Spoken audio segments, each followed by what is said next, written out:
यह कहानी है एक ऐसी 20 साल की खूबसूरत नौजवान लड़की की जिसकी मां विधवा होती है।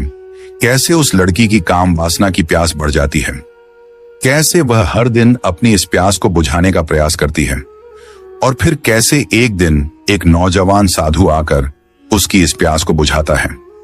इस कहानी को अंत तक जरूर देखिएगा, मजा आएगा। नंदिनी एक 22 वर्षीय सुंदर युवती थी जो अपनी विधवा मां गौरी के साथ एक छोटे से गांव में रहती थी। पिता के गुजर जाने के बाद मां बेटी का जीवन संघर्षों से भरा हुआ था। नंदिनी की मां मेहनत मजदूरी करके घर चलाती थी, जबकि नंदिनी घर के काम संभालती थी। नंदिनी अब जवान हो चुकी थी। उसकी रूप रंग अद्भुत थी, गहरी काली आंखें, लहराते बाल और कोमल त्वचा। लेकिन उसके भीतर एक अनजानी आग जल रही थी जिसे वह खुद भी समझ नहीं पा रही थी। एक दिन गांव में एक युवा साधु महेश्वर का आगमन हुआ। वह तेजस्वी, शांत और प्रभावशाली व्यक्तित्व का था। गांव के पुराने शिव मंदिर में वह ठहरा था और भिक्षा मांगकर जीवन यापन करता था। एक दिन जब नंदिनी की मां खेतों में थी, साधु भिक्षा मांगते हुए उसके द्वार पर आया। नंदिनी ने दरवाजा खोला और जैसे ही उसकी नजर महेश्वर पर पड़ी, उसका दिल तेजी से धड़कने लगा। महेश्वर की गहरी आंखें और सौम्य मुस्कान नंदिनी के मन में हलचल मचा गई।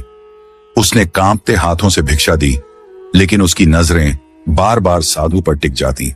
साधु ने बिना किसी मोह के भिक्षा ली और चला गया, लेकिन नंदिनी का मन वहीं अटक गया था। उस रात नंदिनी ने पहली बार किसी पुरुष के बारे में इतना सोचा। उसका दिल बेचैन था और उसका शरीर अजीब सी हलचल महसूस कर रहा था। उसके अंदर एक अलग ही प्रेम की ज्वाला भड़कने लगी। अगले दिन नंदिनी ने बहाना बनाया कि वह बीमार है और खेतों पर नहीं जा सकती। मां चली गई और नंदिनी मंदिर पहुंच गई। वहां उसने महेश्वर को पूजा करते हुए देखा। वह बस दूर खड़ी उसे देखती रही। धीरे धीरे वह हर दिन मंदिर जाने लगी। कभी वह फूल चढ़ाने के बहाने जाती तो कभी जल चढ़ाने। साधु से उसकी मुलाकातें बढ़ने लगी।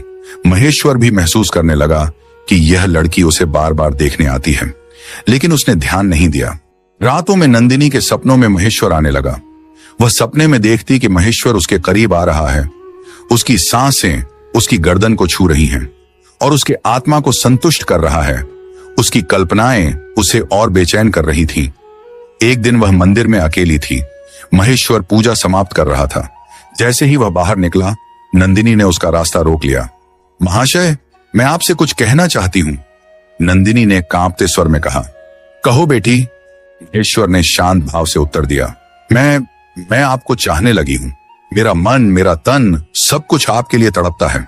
महेश्वर कुछ क्षण चुप रहा, फिर उसने गहरी सांस ली और कहा, नंदिनी, यह केवल मोह है। नहीं, यह मोह नहीं, प्रेम है। मैं आपकी बाहों में सुकून पाना चाहती हूं। मैं आपकी हूं, नंदिनी ने कहा और उसकी आंखों में आंसू आ गए। उसकी मासूमियत और प्रेम देखकर महेश्वर विचलित हो गया। नंदिनी ने धीरे से उसका हाथ पकड़ लिया। यह पहला स्पर्श था। महेश्वर ने कुछ नहीं कहा, लेकिन उसने अपना हाथ धीरे से छुड़ा लिया।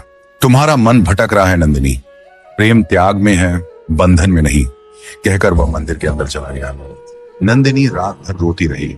अगले दिन जब वह फिर से मंदिर पहुंची तो वहां महेश्वर के गुरु तपोमूर्ति स्वामी जी पहले से मौजूद थे। गुरु जी को देखकर नंदिनी घबरा गई। उन्हें सब कुछ पहले से पता था।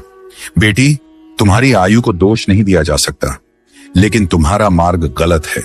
मोह में बंधना सुख नहीं, दुख लाएगा। तुम्हारा विवाह ही इस समस्या का हल है। गुरु जी की बातों ने नंदिनी की मां गौरी की आंखें खोल दी।